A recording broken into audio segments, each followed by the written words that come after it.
Your ads say they're delivering a 4 times ROAS. Your revenue isn't growing, and you have absolutely no idea why.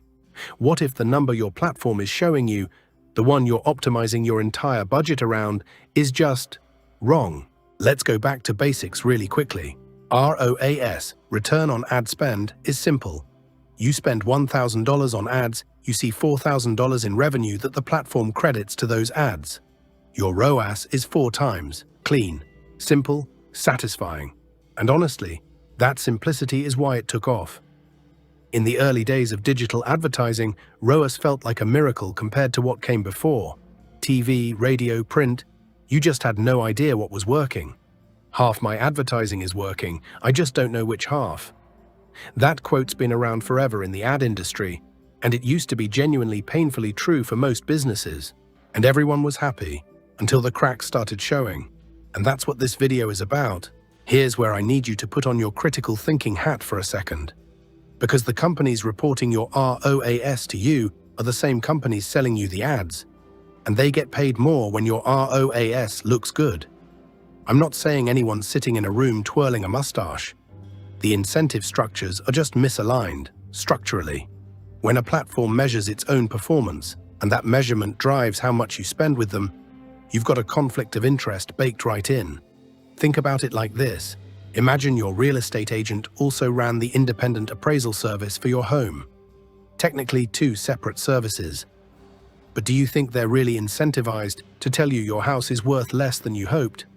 No. They want the deal to close. Same energy here. Now, platforms haven't made up your sales figures. That bit's real. What they're doing is something subtler, and in some ways more dangerous. It's called attribution inflation. Attribution inflation is when a platform takes credit for a sale that would have happened anyway, with or without the ad. And this isn't a rare edge case, it's absolutely everywhere. Let me give you a concrete example. Someone Googles your brand name.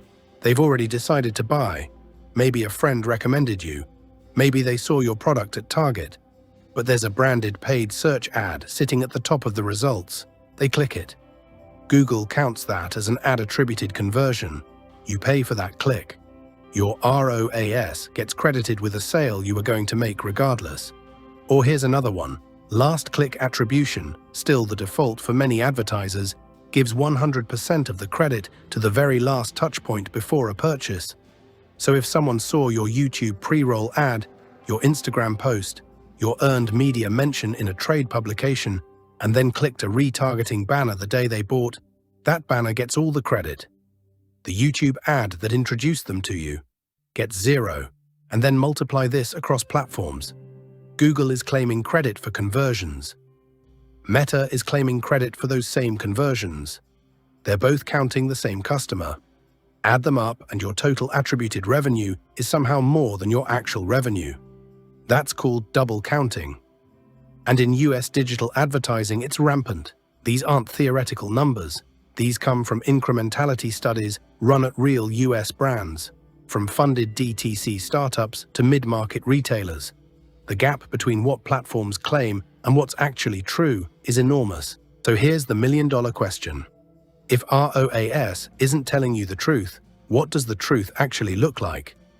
And here's the thing, ROAS doesn't track business health, it tracks platform performance. Those two things sound similar, they are very different.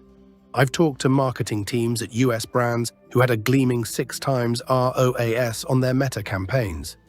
The dashboard looked incredible, and yet the business had flat revenue for 6 straight months. When they finally dug in, they realized they were almost entirely retargeting existing customers. The ads were just capturing purchases that were happening anyway. The 6 times ROAS was technically real. The math checked out. It just wasn't telling them anything useful about growth. ROAS doesn't tell you if you're acquiring new customers or just recycling existing ones. It doesn't tell you your margin on those sales. It doesn't tell you if cutting your ad spend in half would have resulted in nearly the same revenue. It only sees what the platform can see, which is a narrow, self-serving slice of reality. So if all of this is true, and it very much is, why do so many smart people keep relying on ROAS? This is the part I find genuinely fascinating. And it comes down to three things: simplicity, incentives, and inertia. First, simplicity. ROAS is easy to understand. You can put it in a slide deck. You can explain it to your CFO in one sentence. We got a 4 times return on ad spend. Anyone in that boardroom can process that immediately. And in a world where marketing teams are constantly asked to justify budgets, having a clean, confident number feels like safety. Second, agency incentives. The agencies running your campaigns are often measured on ROAS too.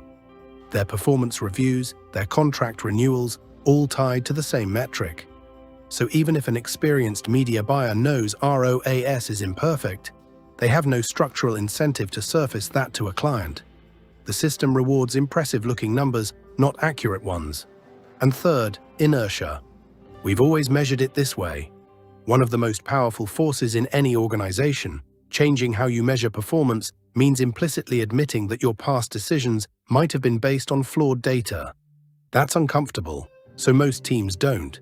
They keep using ROAS and the cycle continues. So what's the alternative? What's the right question to be asking instead of, what was our ROAS? The right question is, what would have happened without this ad? That question has a name. It's called incrementality. And it's asking, of all the sales we made, how many can we genuinely attribute to our advertising? Not which customers clicked an ad before buying, but actually causally, how many sales happened because of the ad that would not have happened without it?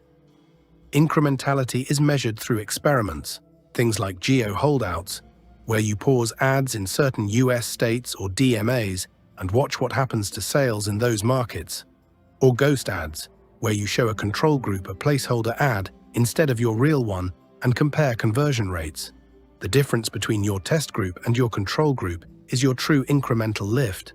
Once you start measuring incrementality, ROAS starts to look like what it really is. A rough proxy that made sense when digital was simple and that the industry never updated as the game got more complex. Look, the point of this video isn't to make you paranoid about every number on your dashboard. The point is that ROAS is a starting point, not a destination. It's a proxy metric, and like all proxies, it breaks down when the thing it's supposed to measure and the thing it actually measures start to diverge. And right now, for most US brands, they're diverging quite significantly. The good news is that the tools to get closer to the truth have never been more accessible. And that's exactly what this series is built around: incrementality testing, market mix modeling, and how to build a measurement framework that actually tells you something real about your business. If this made you question a number you've been trusting, good. That's the first step. Subscribe so you don't miss what comes next. And drop a comment. What metric do you secretly think might be lying to you?